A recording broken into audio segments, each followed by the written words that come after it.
And welcome back for anyone who's been watching my other videos. So this video here is about a large Mirandus update that happened, a completely redesign of Narrow's Landing, which was in the first major playtest of Mirandus back in the summer of 2023. So for this particular video, we're going to start off with a map of the new Narrow's Landing with a significant detail. I'm going to go through a video walkthrough, which is about 20 some minutes. It goes into detail of all the steps you should take, a list of what you can expect, who to drop, and how much you need of everything, and then my final thoughts as to what I think this playtest slash build release has been. So this is a new detail of the Narrow's Landing map, and you can see all these yellow lines. Those yellow lines are major pathways throughout the zone, and in the bottom left you can see the village of the Earl, which is completely new. The Citadel of the Sun is to the far east, and kind of the bosses of the zone is to the north. Now that you should note that the Sky Wound Mine, that's where the coordinates are in the game files. However, it's blocked off at the present. Also, you can see the major locations for minerals and other harvestables. Now those aren't particularly the best places that you should get those resources, but those are the locations that have the highest concentration of those resources. Also, you can see the cemeteries, which are your bind points, and the soul grain stand, which you need to make bread, which is in the middle of the village of the Earl in a small 5x5 building. Alright, so we're entering the Mirandus game here, and we're starting at the Citadel of the Sun.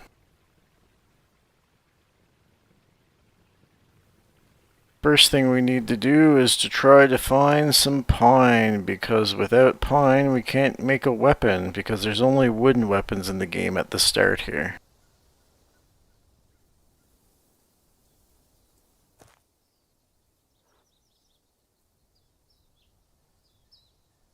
So up ahead there you can see a pine tree, and on the way you'll probably find some enemies. Now at this point in time you're not going to have a weapon. I'm using a fully geared character for the purposes of showing how to get through this, but in this case you'd kind of have to just run away at this point.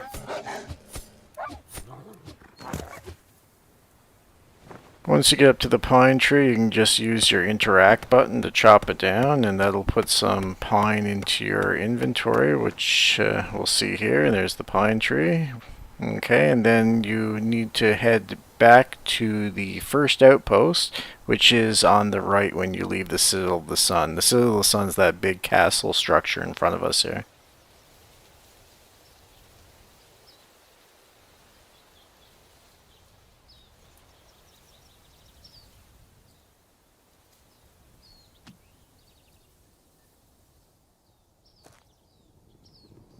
Now this is the first outpost, and a few things we need to check here. First, we're going to check the woodworking stand to see what kind of materials are required for a wooden spear. Wooden spears have a longer range, so tends to be quite good in groups. So you make a pine pole, and then you can make a wooden spear, and from there you go into your inventory and simply click the wooden spear and drag it to your weapon inventory slot.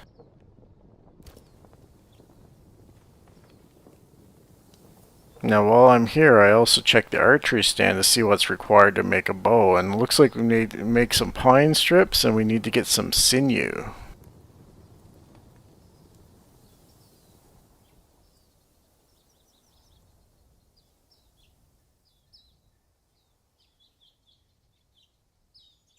So sinew drops off of rabbits, and it also drops off of does. So we see a doe ahead of us here, and at this point you don't have a bow, so you need to use a melee weapon. The only way you're going to reasonably catch up to them, unless you get them stuck in a corner, is to sprint all the way up to them, pull out your weapon, and then finish them off there. And hopefully it has some sinew. And it does. Perfect. So you need to do that 5 times until you get 5 sinew, and then you can go back to town and make your bow. At this point in time you probably don't have any armor or really anything, so Killing a wolf is possible without any armor, but it's not particularly easy, and my suggestion at this point would simply be run from everything and beeline it all the way back to the first outpost.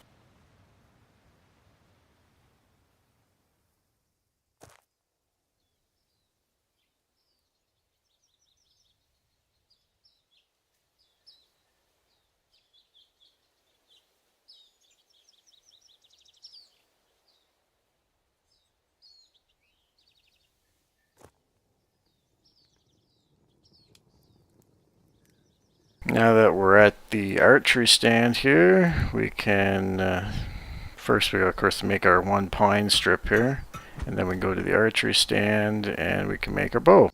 Once we have the bow, you just simply look into your inventory, select the bow and drag it to a different weapon slot. Now the next thing is we have our weapon and we have our bow, and we likely had some extra pine that you could use to craft some arrows as well. That's also at the archery stand. Our next thing will be to try to get some armor, because having weapons is great and all, but not having any defense whatsoever is not going to work out for us in the long run. So you need to be trying to kill bucks to get coarse leather, or crude leather, and you also need to kill wolves so that you can get tough leather or crude leather. You need 3 crude leather for the leather boots and the leather gloves. And we'll see here, you need quite a lot to get the leather pieces for the armor. Once you have the leather armor, then you start needing to get metal to upgrade that to 2 different stages, from leather armor to splint armor to plate mail. And on the way here, we're going to pick up anything that we find useful, kill any mobs that we see that could be useful, and we're on our way to the village of the Earl, which is in the southwest of the zone. Now, you've seen the map at the start of this video. This is going from the Silver Sun to the village of the Earl along the southern path, and we've been pretty unlucky with drops here so far. That area there is what's supposed to be a farming hamlet. It doesn't have the same design as a farming hamlet though.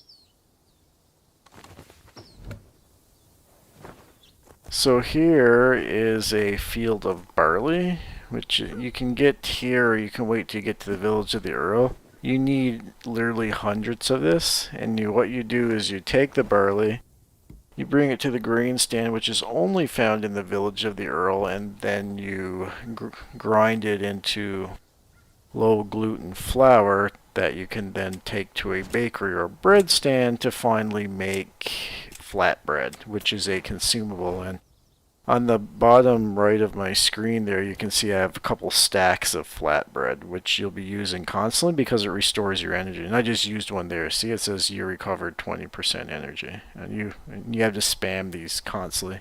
You should pretty much always be sprinting. At the start of the game, you might be struggling to have enough energy to sprint all the time, in which case you just walk.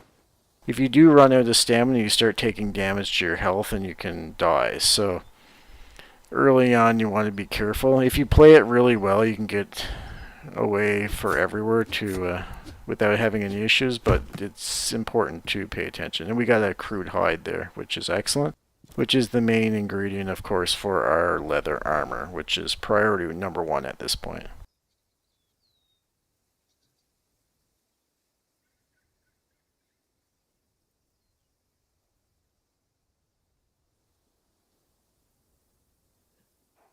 So this is just the path on the way going to the village of the Earl, and we'll stop by one interesting place on the way here, which will be added in a future patch.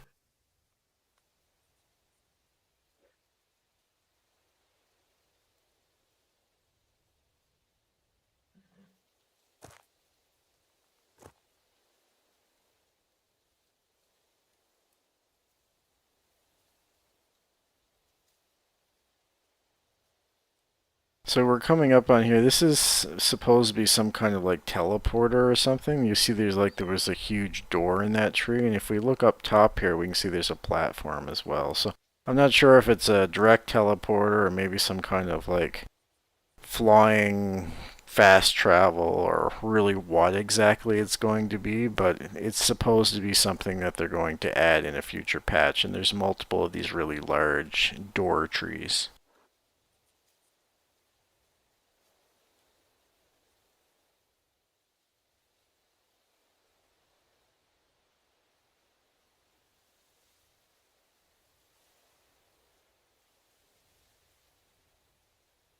Now we're upcoming to the village of the Earl, which is the highest tier of the villages, and it's been recently redone. If you've watched any of my videos on the updated deed layouts, you'll see that I've gone into this in detail. Right in front of us is the deed owner's home.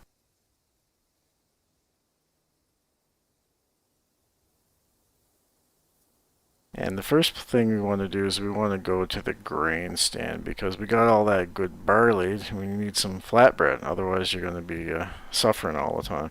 Now you can get energy from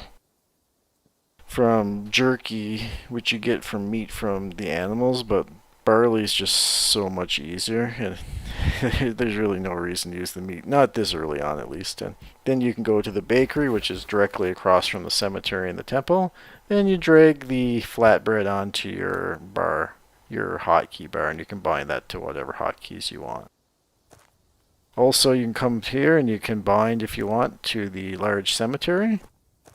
And over here we have the temple, which is a place that you can heal up. There are multiple ways to heal. You can heal from spending materium when you resurrect, or if you're below, if you don't care about full health, you can use just the free resurrect to get 50% health and stamina.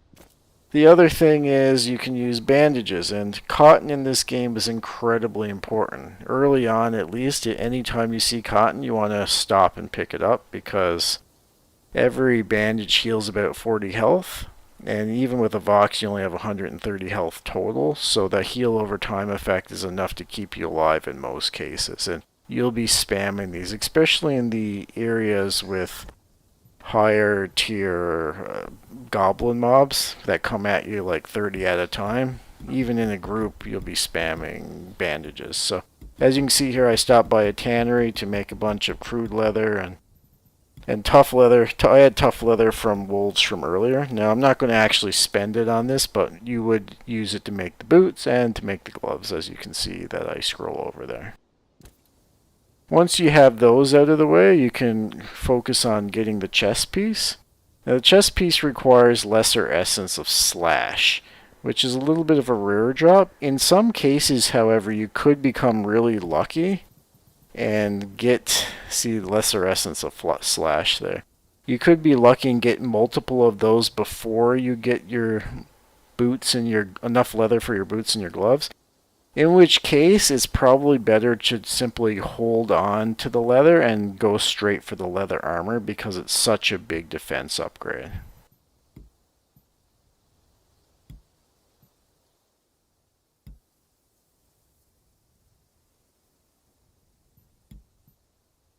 And here I'm just going through all the different materials so you can see what you need for the upcoming patterns.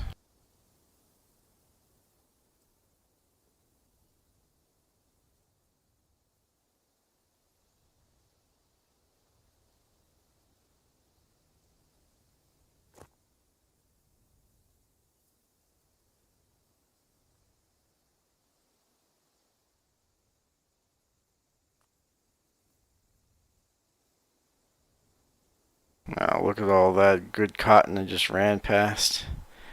Should have grabbed it.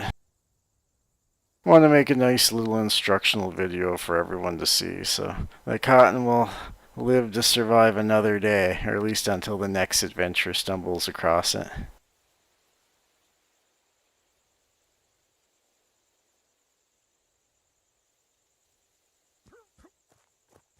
Naked Dwarf, Lord Peanut. I don't know that person, but I'm sure they're having a good time here, going through the forest. We're kind of in the middle of the zone right now. On the left there, you might have just briefly saw it. There's a bunch of spikes sticking out of the ground. That's going to the large goblin camp. Actually, you can see it in front of us here behind the wolf. That area, typically, you're going to want to go with a group because there's huge amounts of goblins. And you can see they give some crude hide here. These goblin archers, they are the people that drop the lesser essence of crush. I'll rephrase that. They drop the lesser essence of pierce, I meant to say. And that's the hardest item to get in the process of fully gearing out. So if you get the opportunity to get one of them and loot it, you need to make that a priority.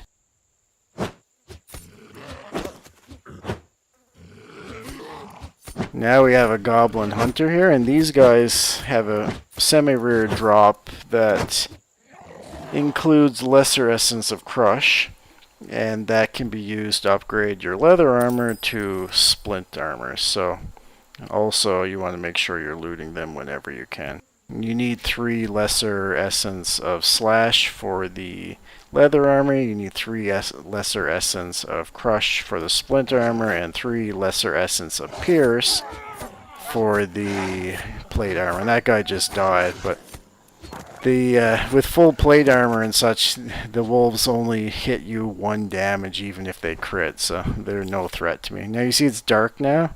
I pulled out my Lantern of the Sun, which is an NFT item that allows you to see in the dark really well, and other people can see that as well. Now I'm coming up to an area here to get a bit of metal because we need both tin and copper to make our higher level upgraded chest pieces.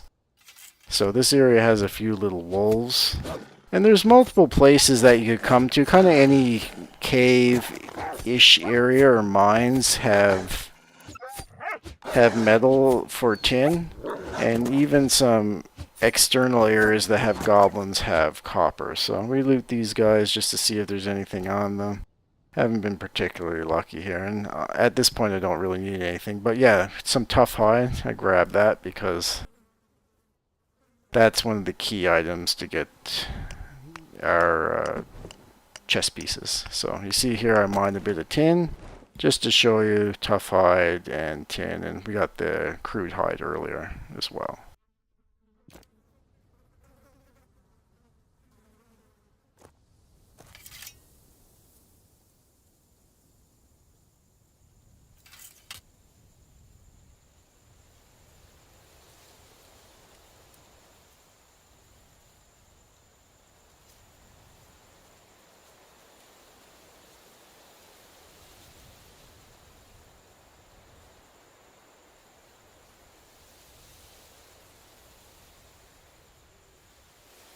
So now we're just on our way to the second outpost, which is in the far north of the zone. And the way to the right there is the way to the wisp. We'll come back later just to show you that particular pathway, but our main point now is going to the outpost. And typically you're going to stop by the outpost anytime you need to restock on your bandages.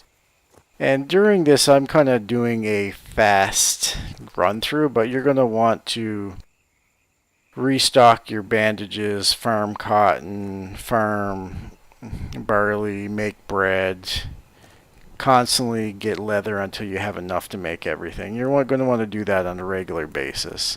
Now you see the tin bars and the copper bars can make the bronze bars, and then the bronze will make rivets. And you also need to convert the crude leather into leather straps, and those will be used for all the different chest pieces here. So 3 lesser extra pierce. I could actually make leather armor and fully upgrade it, but I want to save the materials just in case they release something later, because they're actually pretty hard to actually make. Now I'm going to show you the route to go to the wisp, and one of a potential couple of locations where the alpha buck can spawn. Now the wisp can give anywhere from about 100 to 500 materium per kill, and it's not particularly hard to kill. The other thing is the alpha buck drops 300 materium. and is no harder than your typical buck and doesn't really look any different than a typical buck. The only time you kind of know that they're around for the most part is they're usually surrounded by like 30 or 40 does. So the alpha buck is a busy buck, to say the least. Now the wisp, you can hear when the wisp is around. It makes this kind of loud buzzing sound, and he's very, very fast. And now he can go anywhere along this river. I've seen him from the Wolf Cave area from the original Narrows Landing all the way up to these waterfall that's up ahead of you. Ink Knight. He's a OG within the Mirandus community, and he made some isometric deed layouts back in the day that I used to use quite frequently. And that kind of looks like there's like a hand, a big giant hand reached straight through the waterfall. I really like that. There's some actually really cool areas if you fully explore, some sacrificial altars, some kind of little Easter eggs around. They really do quite a good job on this zone. And although this is a repeat of Narrows Landing, the vast majority of this zone is completely redone. And the original Narrows Landing only used about 60 to 70% of the total 1 square kilometer. However, this particular version of Narrows Landing uses over 90% of the entire space. So this is a much larger zone, better designed, looks prettier. Oh, there's Abdo. Abdo Alish. We usually shoot an arrow at each other here. There we go. As he refers to it, is the Arrow Kiss. He's a guildmate.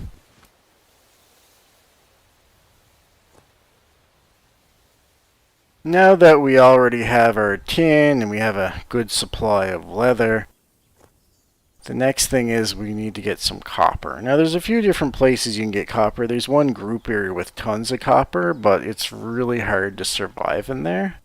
So the much easier place is this little area that's not far from the Citadel. Actually, it's like a 20 or 30 second sprint from the Citadel, and we call this the first small goblin camp. Now we also need our lesser essence of Crush, and we also need our lesser essence of Pierce, so we'll try to kill some of these goblins and see if we get the drop. The probability is pretty low because the essences are quite a rare drop in many cases. Let's see. So if you check the loot there, a lot of it's grayed out and only the 3 was highlighted. So out of 25 total material, it allotted 3 for me. So that means I did 12% of the total damage to that mob. Now, after 15 seconds, flies will appear around the corpse and you'll hear like the buzzing of the flies. If nobody loots those other items in that time, then anyone can loot those items. So you can power gear people by killing the mobs and then letting the loot timer expire such that they can loot the mobs instead. There's no item trading as of yet, so that's the closest we can get to item trading. Now we're heading up this way here because there's a potential for some copper deposits, and you'll probably fight the odd goblin. It's not terribly difficult for the most part, but just be aware that you'll probably fight anywhere from like 1 to 10 goblins on the way to get to this copper area.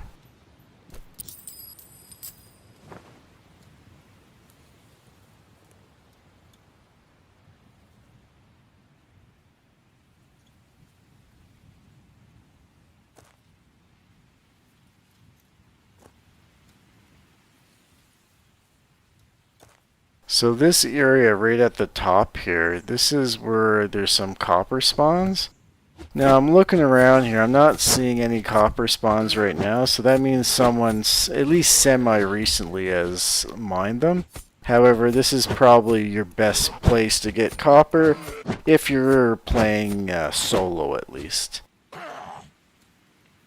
Now this area up ahead is kind of interesting because this was one of the places that we often started raids on Mother in the first playtest. I'm just looking around to see if there's any copper for sure, but there's not.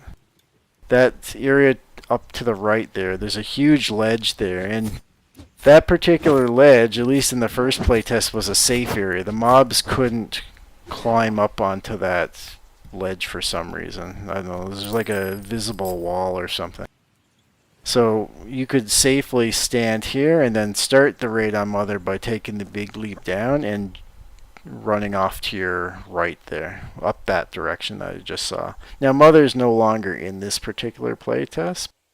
So that was the entire loop to everything you need to do for the playtest to go from the start all the way up to plate mail armor. The only thing different is you need to accumulate enough of each resource such that you can actually craft it. But what I showed was the kind of the path that's probably the easiest to go through to acquire what you need to get to your end goal. Now, with regards to the scavenger list, it's probably worthwhile to have a summary of who drops what. So the rabbit and doe give you the sinew, the buck is crude leather, the wolf gives you crude leather, tough leather, and the lesser essence of slash. So they tend to be one of the more efficient mobs to kill. The goblin hunter is the lesser essence of crush, and then the goblin archer has the ever elusive lesser essence of pierce. The next thing is how many do you need of each? So you need 12 pine.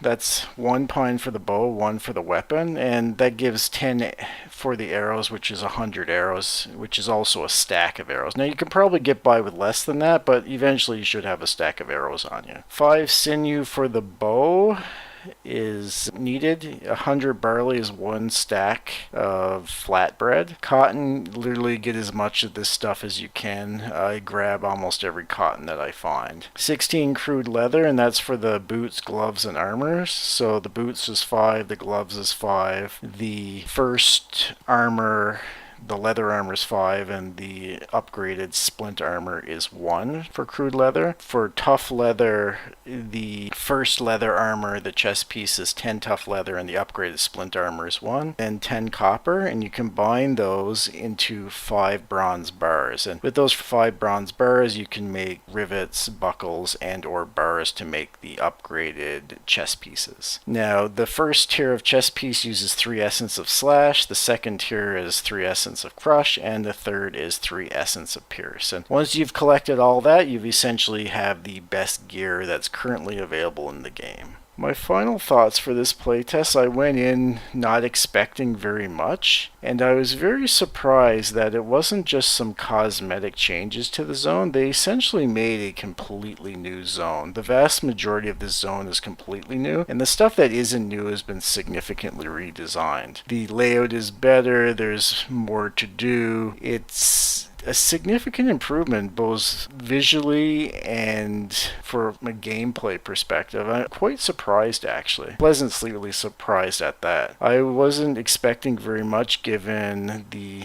somewhat lack of detailed updates that the new Chilean dev team has provided, but they seem to have come through, and this kind of makes me somewhat hopeful for what we're going to see with Mirandus going forward. Certainly OpenSea seems to be sharing a similar perspective as myself. The value of the NFTs have been fairly steadily rising since the start of the playtest, so it's not just myself who is leaning in this general direction. So yeah, this is good, and I'm looking forward to future updates and see where this goes.